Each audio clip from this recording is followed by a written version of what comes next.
विद्यासागर संत चरण कमल में आपके नमन अनंतानंद।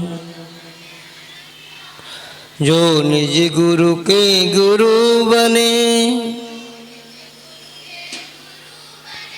अरु संतों के संत, ऐसे विद्या महाकवि सदा रहे जयवंत। गुरु तुम्हारे तप की चर्चा आज विश्व में होती है। इंद्र सभा में भी तो तेरे ज्ञान की अर्चा होती है। राजाओं साधन वैभव पा गुरु आपने ठुकराया। तीन लोक में पूज्य मुनि पद गुरु आपने अपनाया। ऐसे ज्ञानी गुरुदेव का विद्यासागर गुरु आपको नमो अरिहंताणम। नमो अरिहंत नमो सिद्धाणम। नमो सिद्धे प्रभु सिद्धे प्रभु। नमो आयरियाणम। नमो आयरिये आयरिये। नमो अज्जायाणम। नमो अज्जाय उज्जाय उज्जायाणम। नम लोए सवे साहुणम। नमो सवे साहु सवे साहु लोए। नमो गुरु मंगलम। नमो विद्या गुरु गुरु मंगलम। नमो गुरु उत्तमा।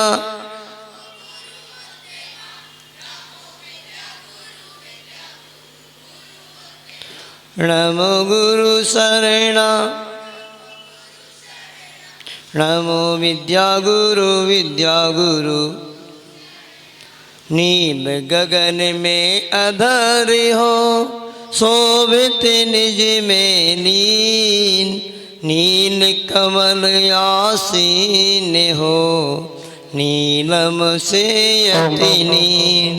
सील झील में तैरते नेमि जिनेश सलील।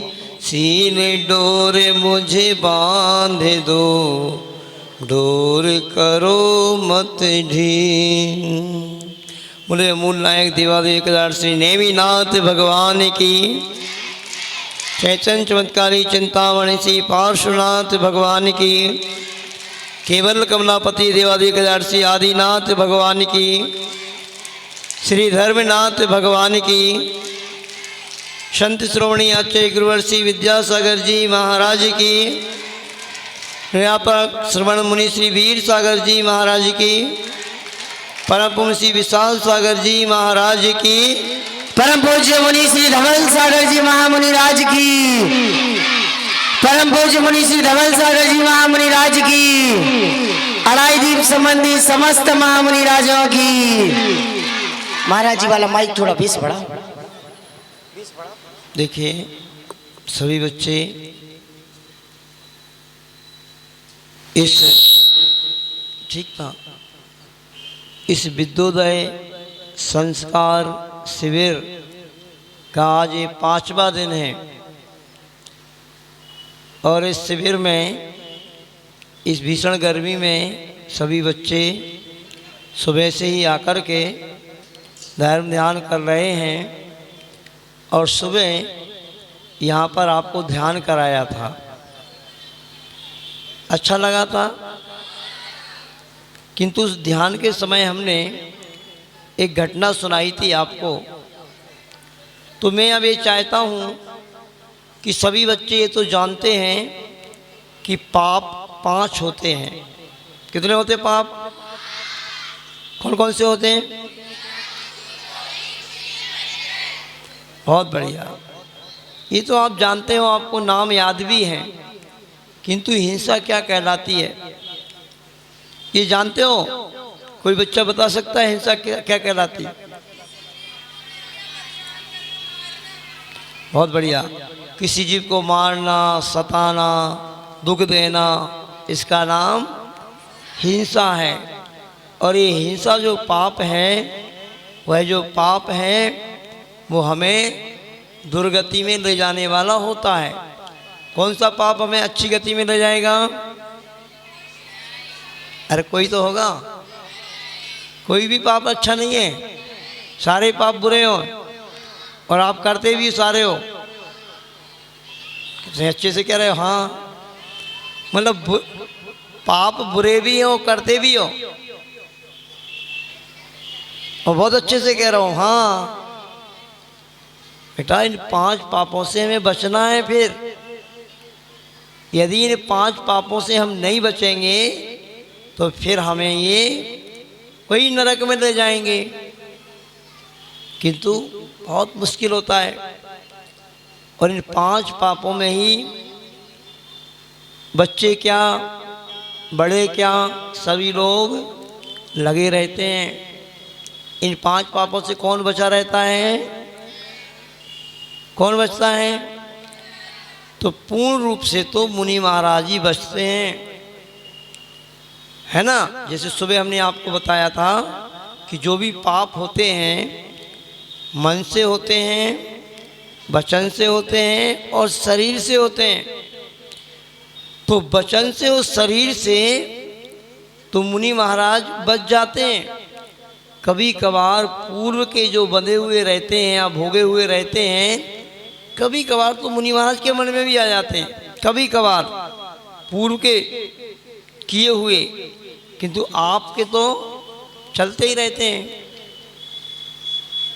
कुछ दिन पहले मैंने आपको संकेत किया था कि बहुत सारे बच्चे मोबाइल में लग कर के हिंसक गेम्स खेलते हैं। अब कटनी के बच्चों ने भली छोड़ दिया हो भाई, मुनि महाराज का और समागम आपको मिल रहा है और यहाँ पे पाठशालाएं भी चलती हैं, तो उन पाठशालाओं में आपको संस्कार मिलते रहते हैं।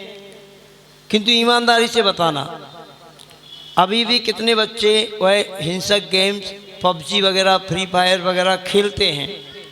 महाराज जी से झूठ नहीं बोलना। देखो, एक बच्चे ने हाथ उठाया, मुझे बहुत प्रसन्नता है। दूसरे ने भी उठाया, तीसरे, चौथे ने, 5वें ने भी उठा लिया। बहनों में नहीं, बहनें नहीं खेलती ना।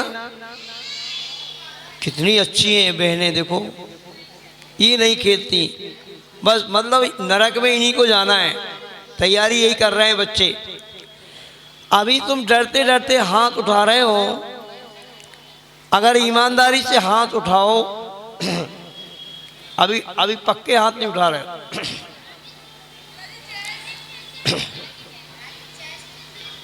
चेस अलग है। पर बेटा सुनो, यदि खेलते हो तो आज एक घटना सुना रहे हैं हम आपको कि ये पाप जो आप करते हो, इसमें तो ना जाने आप कितने जीवों को मारते हो मन से। पबजी में जब गोली मारी जाती है गेम्स में, मैंने एक बार एक बच्चे को कहा था क्या होता पबजी, तो उसने दिखाया था। उसमें दनादन जैसे युद्ध होता है ना, है ना, ऐसे दन चलती रहती है। मतलब जो सैनिक लोग चलाते हैं ऐसी बंदूक, ऐसी चलती है। अच्छा सही बताओ, सही बताना बच्चों, जब वो बंदूक चलाते हो आप गेम में भी, तो आप कैसे लगता आपको कि सामने वाले को निपटा रहे हैं, कि लगता है कि नहीं लगता? ऐसा ऐसे ही लगता है कि नहीं? मन में भाव तो आता है ना। अब बताओ, जब मन में, हमने सुबह घटना सुनाई थी बहुत सारे बच्चे नहीं थे यहाँ पर, तो फिर से वो घटना को रिपीट करते हैं। सुबह जो घटना सुनाई थी कि बहुत बड़े तालाब में, समुद्र में एक बहुत बड़ा मत्स्य है जो मुख खोलता है तो हजारों मछलियां उसके मुख में से आ जा रही हैं, और उसी मत्स्य के कान में एक छोटा सा मत्स्य बैठा है, चावल के दाने बराबर। वो क्या सोच रहा है, कैसा मूर्ख है ये, देखो अपने आप ही इसके मुख में कितनी सारी मछलियां आ रही हैं और ये खा भी नहीं रहा। मैं होता तो एक को भी नहीं छोड़ता। और कहते हैं कि वह बड़ा वाला मत्स्य तो मछलियों का भक्षण करता ही था, इसलिए सातवें नरक में गया, और ये वाला तो मन से सोच रहा है बस, इसलिए गया। अब आज एक ऐसी घटना सुना रहे हैं आपको कि ऐसा भी हो सकता है, आपको भी आश्चर्य होगा। घटना इस प्रकार है, एक राजा रहता है और उस राजा के राज दरबार में सभा लगी हुई है, बहुत बड़ा राजा है। उनके यहाँ पर एक परंपरा थी कि उनके यहाँ पर कोई देवी थी, उस देवी को बलि वगैरह दी जाती थी। राजा महाराजाओं के ऐसी परंपरा रहती है, अभी भी अपने भारत में कई जगह ऐसी परंपराएं चलती हैं, देवी वगैरह को बलि दी जाती है और कई पशुओं को उनके देवी के समक्ष बलि के रूप में चढ़ा दिया जाता है। जो मांस के खाने वाले जिह्वा लोलोपी रोग रहते हैं ना, वो देवी के नाम पे चढ़ा देते हैं, वो खुद खा जाते हैं। आप लोगों ने सुना होगा कभी, कुछ समय पहले नेपाल में एक देवी है कोई, और वहाँ के लोगों की परंपरा है कि वहाँ भैंसा चढ़ाए जाते हैं। क्या चढ़ाए जाते हैं? बड़े बड़े भैंसों की बलि दी जाती है वहाँ पर। और लगभग मैंने सुना था जैसा वहाँ पर 5 लाख भैंसों की बलि दी गई थी। दुनिया भर में से लोग आते हैं और बलि के नाम पे भैंसे को वध कर देते हैं और मांसवान खा जाते हैं, ऐसे लोग रहते हैं। किंतु उस बलि का परिणाम ये निकला था, कुछ ही समय बाद वहाँ पर महाभयंकर भूकंप आया था, और उस भूकंप में लाखों लोग मरण को प्राप्त हो गए थे। मतलब उस बलि का परिणाम उनको तुरंत के तुरंत मिल गया था। ऐसे इस हिंसा करने का हमें बहुत बड़ा परिणाम भुगतना पड़ता है। तो उस राजा के यहाँ पर भी बलि की प्रथा थी, किंतु उसका जो लड़का था वो बिल्कुल धर्मात्मा था और वो इसके समर्थन में नहीं था। उसने कहा नहीं, उनके यहाँ पे मुर्गा को चढ़ाया जाता था बलि के रूप में। उसने कहा नहीं नहीं, ये इतना बड़ा पाप हम नहीं कर सकते। तो उनकी जो माँ थी, उस माँ ने कहा बेटा ये तो अपनी परंपरा है और परंपरा के अनुसार तो अपने को काम करना ही पड़ेगा, नहीं तो वो देवी देवता हमें परेशान करेगा। ऐसी बहुत से लोगों की मान्यता रहती, धारणा रहती है। किंतु आप सभी लोग धारणा अपनी बदल लेना, कभी भी कोई भी देवी देवता मांस नहीं खाते। ये तो बुद्धू बनाने वाले लोग हैं जो देवता के नाम पे स्वयं खा जाते हैं। देव लोग जो होते हैं जानते हो आप, देव लोग किस चीज़ का भोजन करते हैं? पहली बात तो जो देव रहते हैं ना बेटा, उनको भूख बहुत कम लगती है, लगती नहीं, अपन जैसी नहीं लगती। देव लोगों को जैसे उनकी बहुत लंबी आयु रहती है देवों की, जैसे नरक में रहती ना, नरक में कम से कम आयु कितनी होती है? 10,000 वर्ष। ऐसे देवों में भी कम से कम आयु 10,000 वर्ष और अधिक से अधिक आयु 33 सागर। जैसे 7वें नरक की होती ना, ऐसे स्वर्ग में भी सर्वार्थ सिद्धि नाम का स्वर्ग है। सर्वार्थ सिद्धि अंतिम स्वर्ग, उसकी आयु भी 33 सागर है। उससे पहले 1 सागर, 3 सागर, 7 सागर, 22 सागर ऐसी है। जैसे नरक की है ना, तो ऐसी यहाँ पर भी है। तो वो देवता लोग जो होते हैं ना, कहते किसी देवता की 1 सागर की आयु हो तो 1 महीने में उसको थोड़ा सा ऐसे लगता कि मुझे भूख लग रही है 1 महीने बाद। और उस समय वो देवता लोगों के तो कंठ में रहता है एक अमृत की घुट्टी, यानी कोई एक स्थान रहता है देवों के कंठ में, वहीं के वहीं उनके कंठ में से अमृत झड़ जाता है और उनकी भूख समाप्त हो जाती है। तो वो तो भोजन ऐसे करते ही नहीं जैसे अपन करते हैं। तो ये सरासर बुद्धू बनाते हैं लोग जो देवता के नाम पे बलि चढ़ाते हैं।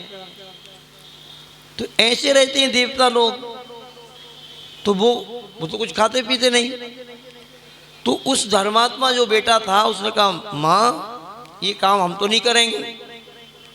तो माँ ने कहा कैसे समझाया जाए इसको, क्योंकि बहुत सारे लोग ऐसे रहते हैं कि उनकी यहाँ परंपरा चलती है और परंपरा के नाम पे ये चलता रहता है।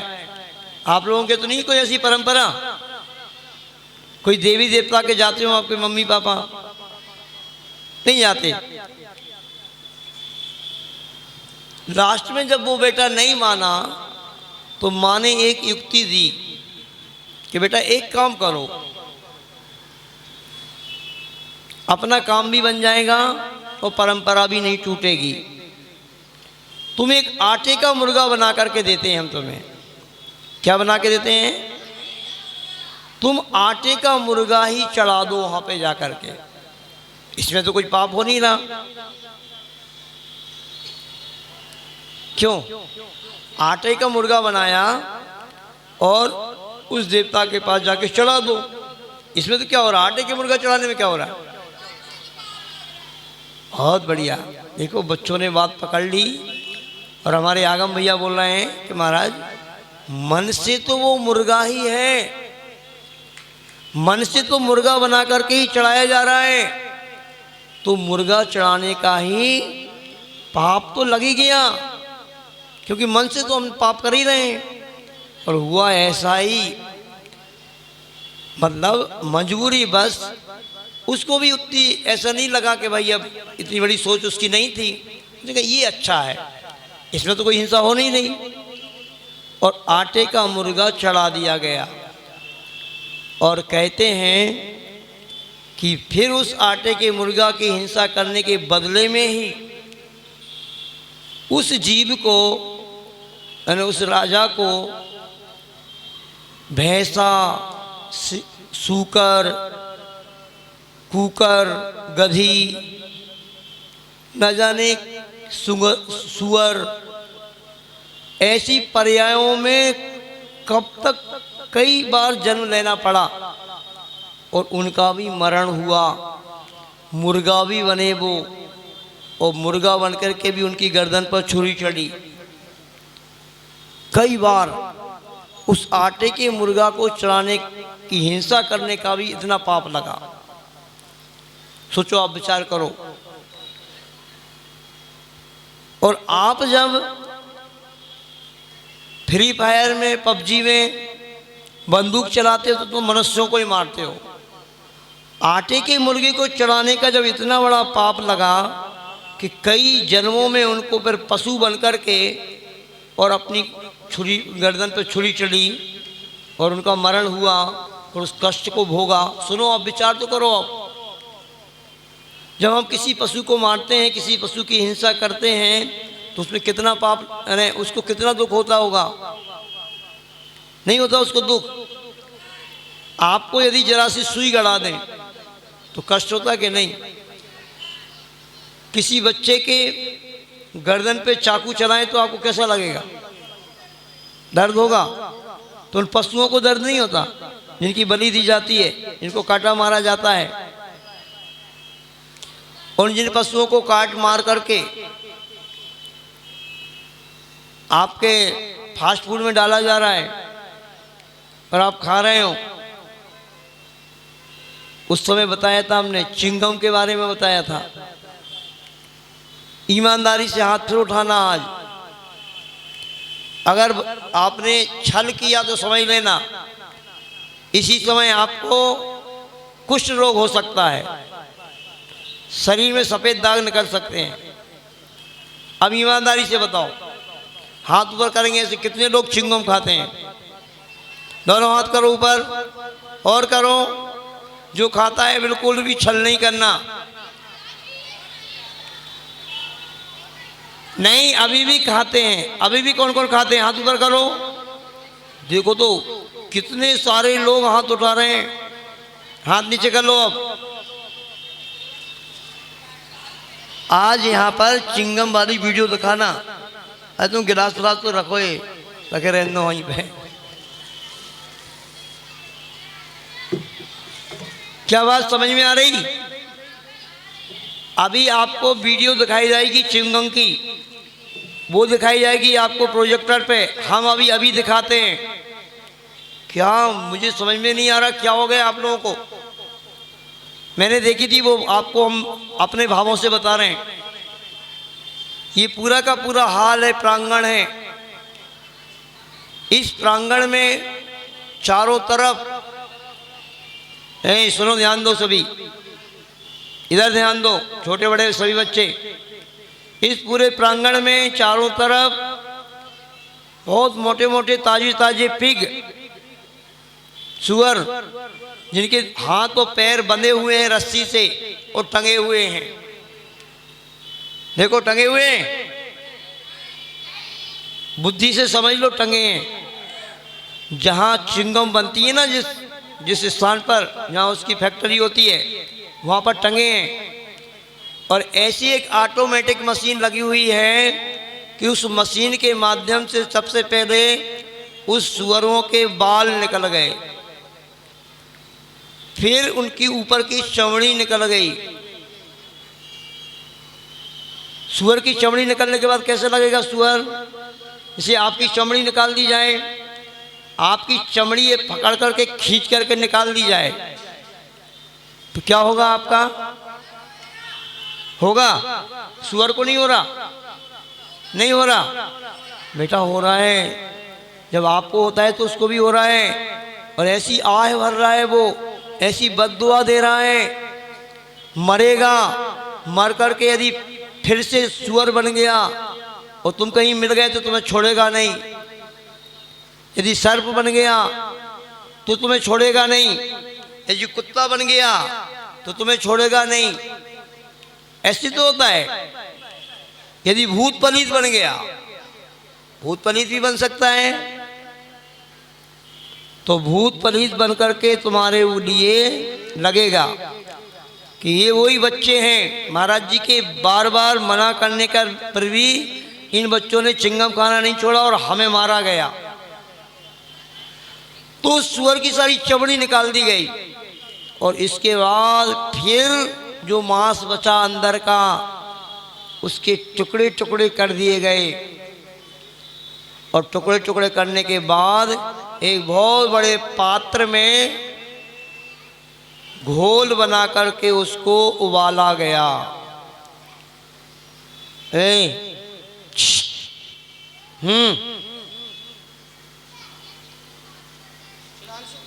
उबाला गया और उबलने के बाद उसमें और तरह तरह से मीठा वगैरह और बहुत सारे केमिकल रंग बिरंगे मिला दिए गए। और मिलाने के बाद छोटी छोटी सी गोलियां बन करके आ गई बढ़िया वाले पैकेट में। अब कल्पना करना, वो सुअर की चर्बी है कि नहीं। अगर आटे की चीज बनी होती है ना तो जल्दी मुख में घुल जाती है। वो कब तक नहीं घुलती, तुम कैसे चबाते रहते हो उसको? समझ लो तुम मांस चबा रहे हो, वो सुअर का मांस चबाते हो जो भी चिंगम चबाता है। अब बोलो क्या होगा? जब आटे के मुर्गे चढ़ाने का ये फल हुआ, कई बार तो पशु बनना पड़ा, कई बार नरक में जाना पड़ा, ऐसे ऐसे कष्टों को भोगना पड़ा। अब सोचो, विचार करो आप कि हिंसा करने का जो पाप होता है इस जन्म में भी उसका फल भोगना पड़ता है। देखो अब एक ऐसी घटना सुना रहे।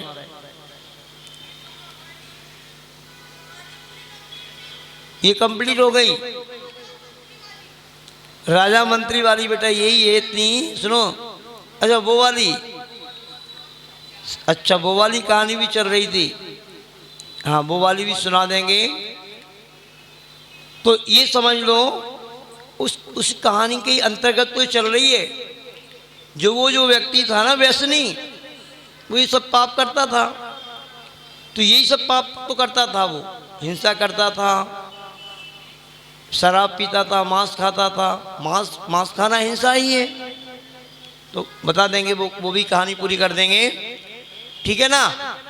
अब इसके अंतर्गत एक और घटना सुना रहे हैं हम कि कैसे लोग हिंसा कर जाते हैं और कैसे कैसे लोग रहते हैं कि ऐसी हिंसा भी कर देते हैं, हिंसा करने से चूकते नहीं। एक नगर में एक सेठ रहता है, उसका नाम है धनपाल, और उसकी पत्नी का नाम है धनश्री। उन दोनों के यहाँ पर एक बेटा था और एक बेटी थी, और एक और बेटे को उन्होंने, शायद पहले नहीं हुआ होगा बेटा, तो गोद ले लिया था, तो उसको भी पाला पोसा, फिर बाद में उनके यहाँ बेटा हो गया होगा, ऐसा हुआ हो। सुन रहे हो कि नहीं? ध्यान से सुन रहे ना? कौन है? धनपाल नाम का सेठ है, धनश्री उसकी पत्नी का नाम है।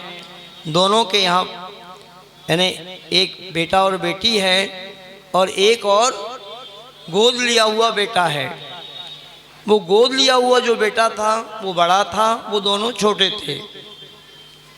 कुछ समय के बाद उन सेठ जी का किसी कारण से मरण हो जाता है।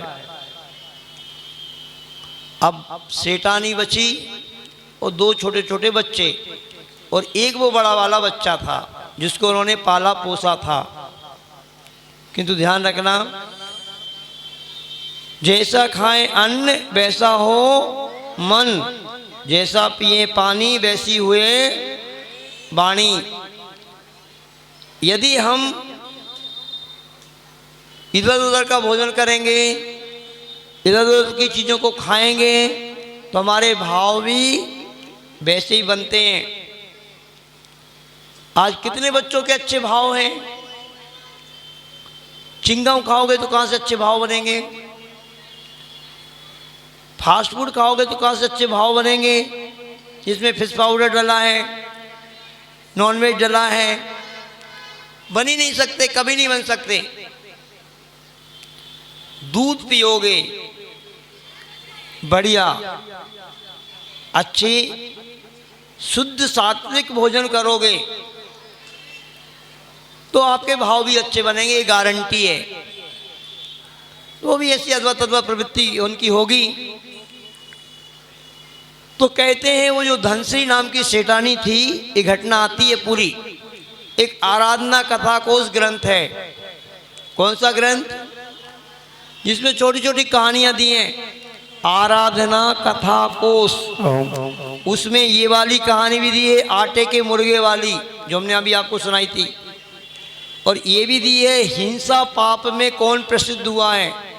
तो धनश्री नाम की जो सेठानी है ना, वो हुई है।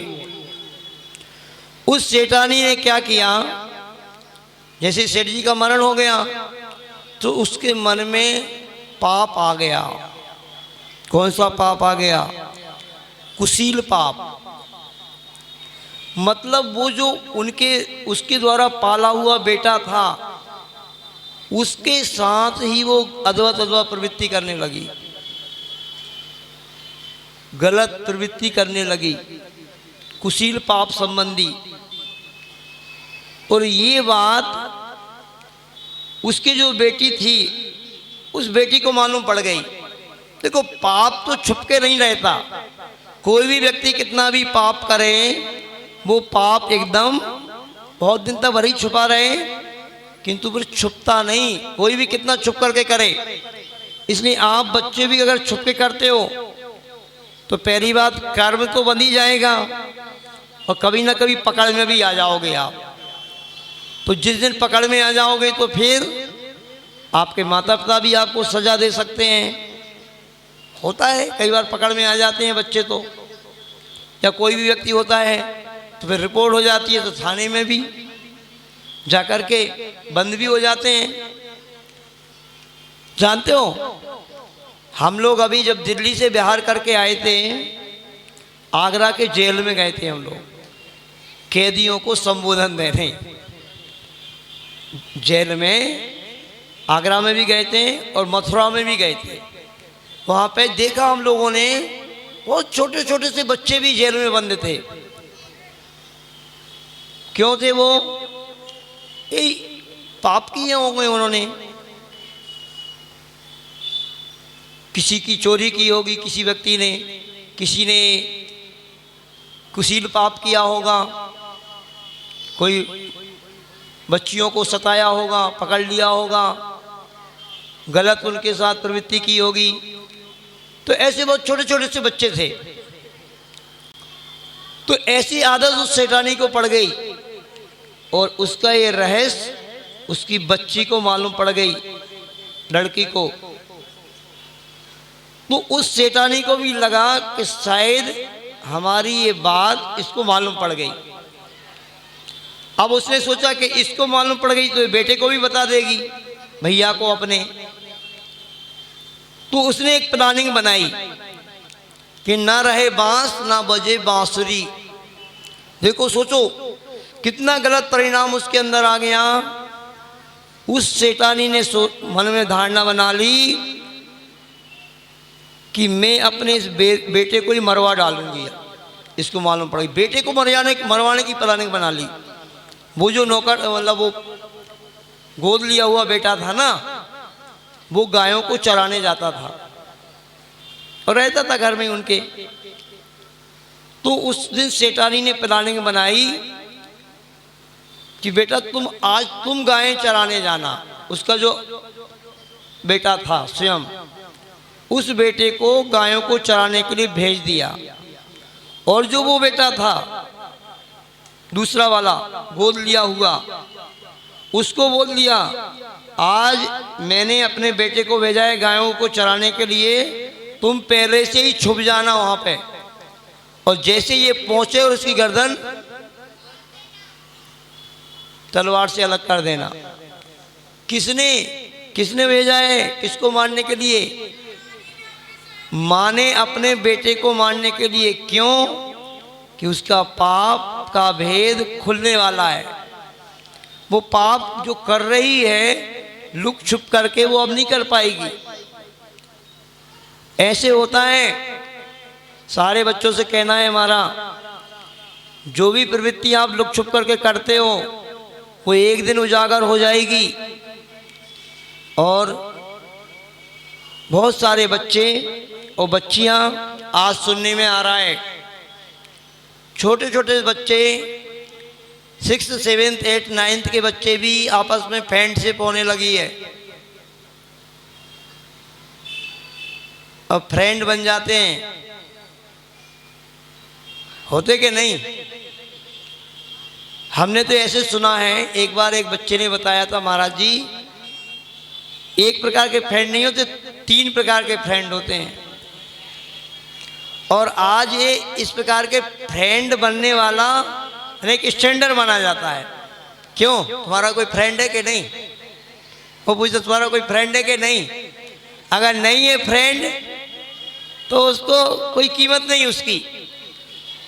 खेल खेल में बच्चे फ्रेंडशिप करके मस्ती प्रारंभ कर देते हैं।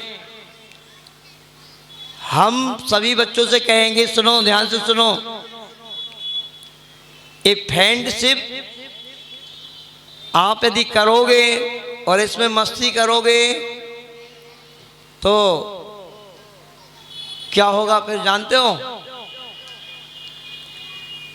हमने एक दिन बताया था ना, जब तक शादी नहीं हो जाती है, कभी भी अपने भारत की ये परंपरा रहती है कि लड़का लड़की को कब स्पर्श करता है? जब उसकी शादी होती है। शादी होती है तो लड़का लड़की को अंगूठी पहनाता है, तब उसकी उंगली पकड़ता है, उसका हाथ पकड़ता है। ये परंपरा है भारत की। उससे पहले यदि बच्चे बच्चियां आपस में फ्रेंडशिप कर लेते हैं और मस्ती प्रारंभ कर देते हैं तो फिर यह पाप होता है।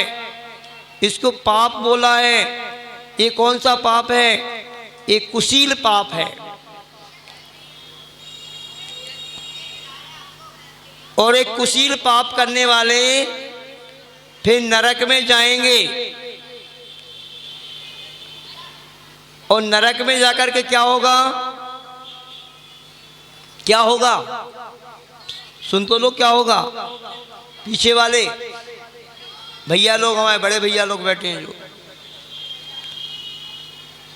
उस नरक में क्या होगा? कुशील पाप करने वालों को, जो फ्रेंडशिप करके अभी अपनी पढ़ाई की, कॉलेज की लाइफ में, स्कूल की लाइफ में, उस नरक में जाकर के फिर कपड़ों की दुकान पे देखिए अपने के नहीं देखा है, डमी रखी होती हैं वो जीन्स बीन्स पहना लेते हैं सब, ऐसे लगता है बिल्कुल जैसे साक्षात लड़के लड़कियां खड़े हों।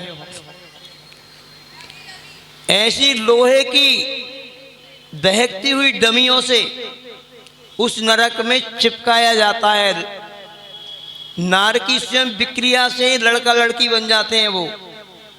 और एक जैसे जो कोई ऐसा पाप करता है ना, उसको लड़के को लड़की से और लड़की को लड़के से चिपकाया जाता है। क्या होता होगा वहां पे? दहकती हुई रहती, वो दहकती हुई जल करके खाक हो जाते हैं तो ये मरते नहीं, सिर्फ कष्ट होता है, कष्ट भोगना पड़ता है। जैसे पुलिस वाले पिटाई करते ना, पुलिस वाले कभी कोई जेब की टिकट पकड़ा जाए, ट्रेन वगैरह में जो करते हैं चोरी, उनकी पिटाई करते कैसे? घुटनों में मारते हैं, जहाँ जहाँ हड्डियाँ रहती ना वहाँ मारते हैं, तो जिससे उनको मरे तो ना वो, किंतु कष्ट हो। बात समझ में आ रही हमारी कि नहीं आ रही? हंसी में नहीं लेना बेटा, हंसी में लोगे तो फंस जाओगे, और अच्छे से हमारी बात यदि समझ लोगे तो बच जाओगे, उस नरक जाने से बच जाओगे। और कहते हैं सुनो, जैसे ही वह उस सेठानी का बेटा जंगल में पहुंचा, वो तो पहले से तैयार ही था, कौन? मारने वाला। किंतु इसकी बहन ने अपने भाई को पहले बता दिया था कि ये होने वाला है। इसने सुन ली थी माँ की बात, तो उसने भी होशियारी कर दी। उसने क्या किया, जो वो वाला बेटा था ओरिजिनल, उसने अपने कपड़े एक लकड़ी के ठूंठ पर जाकर के, लकड़ी के उस पर उसको पहना दिए कि जैसे वही खड़ा हो। और ये तो उनको अंधा हो ही रहा था मारने के लिए, वो वाला बेटा। तो जैसे उसने देखा हाँ वही खड़ा है, वो आ गया है, और उसने तलवार ली और उसको मारने ही वाला था, लकड़ी वाले ठूंठ को ऐसे। इतने में तो ये वाला जो बेटा था, इसने उसकी गर्दन उतार दी, इसने उसकी गर्दन उतार दी। और घर पहुंचता है, घर में जाकर के जैसे ही माँ ने इसको देखा और माँ को कुछ संशय हुआ, माँ ने कहा कुंडल कहाँ है? उसका नाम कुंडल था। क्या नाम था? कुंडल। कुंडल कहाँ है? उसने कहा, हाथ में तलवार लिए था ना, इस तलवार से पूछो कहाँ है कुंडल। और माँ को भी बहुत गुस्सा आया और माँ ने वही तलवार छीन करके बेटी की गर्दन पर चढ़ा दी। तो ये बेटा भी गया। सोचो, अब जब ये घटना घट जाती है तो कहते हैं सारे मोहल्ले में कोलाहल होने लगा। फिर तो कोलाहल को सुनकर के लोग आ गए बहुत सारे, और देखा उन्होंने कि ये क्या कर दिया, साक्षात माँ ने बेटे की हत्या कर दी।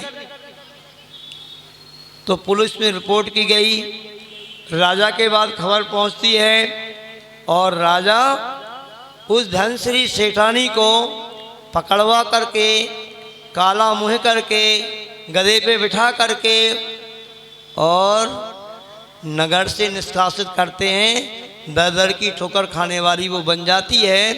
और फिर बाद में इस हत्या का परिणाम ये हुआ कि नरक में भी जाना पड़ा उसको। कुछ बात समझ में आ रही कि नहीं आ रही? कि आपको ऐसे लग रहा है कि महाराज जी तो कथा कहानी सुना रहे हैं। बस हम कहानी नहीं सुना रहे हैं, ध्यान रखना। ओरिजिनल घटनाएं ये शास्त्र में लिखी हुई हैं। जो ओरिजिनल घटना घटी हुई है वही आचार्यों ने अपने शास्त्र में लिखी है। ये घटना घटित घटनाएं, ऐसी हिंसा करने का ये फल प्राप्त होता है। पूछो हैं बेटा, ओरिजिनल लड़के को पाप का फल तुरंत तो मिल गया, उसको भी, उसकी भी तो गर्दन कट गई भाई, उसकी भी तो गर्दन कट गई तुरंत ही। पर इसका उसको उतना पाप नहीं लगेगा जितना कि इसको धनश्री सेठानी को लगा, क्योंकि पूरी प्लानिंग तो किसकी थी? इस सेठानी की ही थी। और कहते हैं हिंसा पाप में वह सेठानी प्रसिद्धि को प्राप्त हो गई। शास्त्रों में लिखा है इतना महान पाप कौन करता है, अपने बेटे की गर्दन स्वयं कटवा दे। ऐसी माँ निर्दय, कितनी निर्दय हो गई माँ, कितनी अंधी हो गई वो पाप करने में। सोचो, आप विचार करो, माँ को तो अपना बेटा कितना प्यारा होता है। अगर शैतान बेटा भी हो तो माँ के लिए वो राजा बेटा कहलाता है।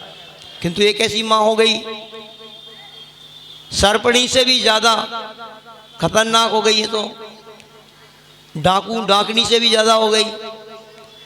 तो इस कारण से उस जन्म में भी उसकी दुर्गति हुई और अगले कई जन्मों में भी उसकी दुर्गति हुई। इसलिए सभी लोग बहुत ध्यान से हमारी बात को सुनेंगे और इस घटना को बार बार सुनना कि आपको थोड़ा सा बार बार ये याद रहे और कभी अपने से ऐसा काम ना हो। तो देखो, वो जो घटना चल रही थी आपकी कि उस व्यक्ति को बहुत ऐसो आराम था, इतना अरब खरबपति वो व्यक्ति था, तो भी ऐसे पापों को करने में वो लगा था। तो उसका परिणाम क्या हुआ? नरक में जाना पड़ा। इस जीवन में तो यहाँ तो था किंतु वहाँ कुछ नहीं। एक पहले प्रश्न के आंसर में ही यानी उसी के वर्णन में सारा कुछ चल रहा है। अब दूसरा प्रश्न क्या है? यहाँ नहीं वहाँ है। अब देखो, ऐसे व्यक्ति के उत्तर में मंत्री जी ने एक और व्यक्ति को आके खड़ा कर दिया, किंतु यह जो व्यक्ति था बहुत धर्मात्मा था। अभी इसके पास कुछ ज़्यादा नहीं था, बहुत ज़्यादा कुछ नहीं था, सामान्य था। साईं इतना दीजिए जामे कुटुंब समाए, और मैं भी भूखा ना रहूं और साधु भी भूखा ना जाए। थोड़ा कमाता था, खाता था, किंतु धर्मात्मा था। प्रतिदिन जब ही दुकान खोला करता था जब जाके भगवान का अभिषेक करेगा, भगवान की पूजन करेगा। जो कमाता था उसमें से कोई दान भी देता था। आप देते हो दान? सभी बच्चे दान देते हो? प्रतिदिन देना पड़ता है दान। अब एक स्पेशल हमने आपको बताया था, एक स्पेशल गुल्लक गिफ्ट के रूप में सारे बच्चों को दी जाएगी और प्रतिदिन फिर उसमें आप दान करेंगे। बैंक में आपके घर में बैंक खुल जाएगी, प्रत्येक बच्चे के घर में बैंक खुलेगी, वो उसमें दान करेगा और फिर वह दान जो उस गुल्लक में आएगा वो आप पाठशाला में दे सकते हैं, गौशाला में दे सकते हैं, मंदिर में दे सकते हैं, जहाँ आपकी मर्जी हो दे देना। किंतु ऐसे धर्मात्मा व्यक्ति बनना जैसा वो था। और जो संस्कार आप सभी बच्चों को अभी यहाँ पर इस विद्योदय शिविर के माध्यम से दिए जा रहे हैं, बस ये 10 दिन के संस्कार नहीं मानना।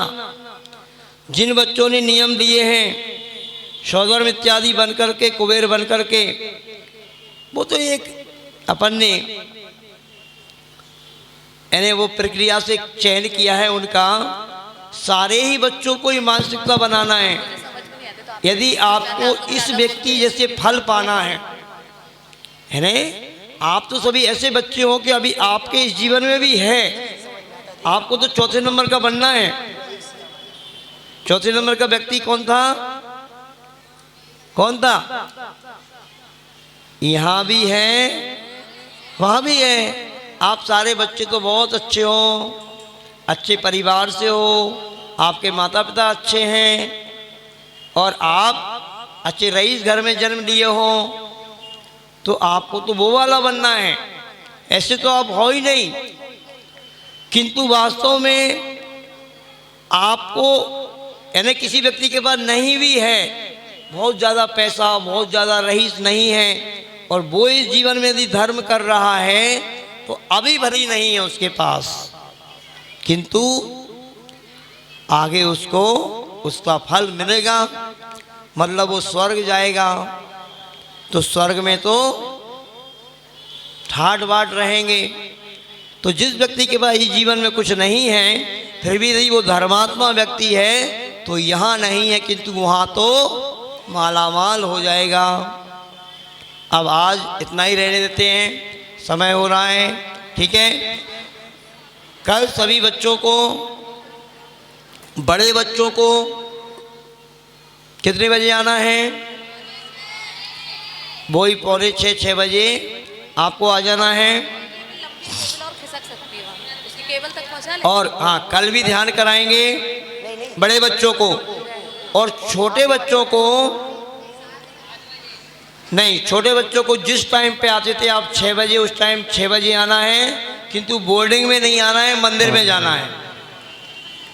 और इन बड़े बच्चों के कारण छोटे बच्चे नहीं बन पाते हैं सौधर्म और कुबेर, तो कल छोटे बच्चों को बनाया जाएगा, सौधर्म कुबेर वगैरह, और छोटे बच्चों को अभिषेक कराया जाएगा। 9 साल तक के बच्चे मंदिर जी में पहुंचेंगे, बढ़िया अभिषेक, पूजन, शांति धारा सब करेंगे वहाँ पर, और बड़े बच्चे यहाँ पर ध्यान करेंगे। और ध्यान करने के बाद फिर बड़े बच्चे मंदिर जी में जाएंगे और वहाँ पर बड़े महाराज जी का उद्बोधन मिलेगा आप सबको। महाराज जी, बड़े महाराज जी, बीबी का वो कैंसिल हो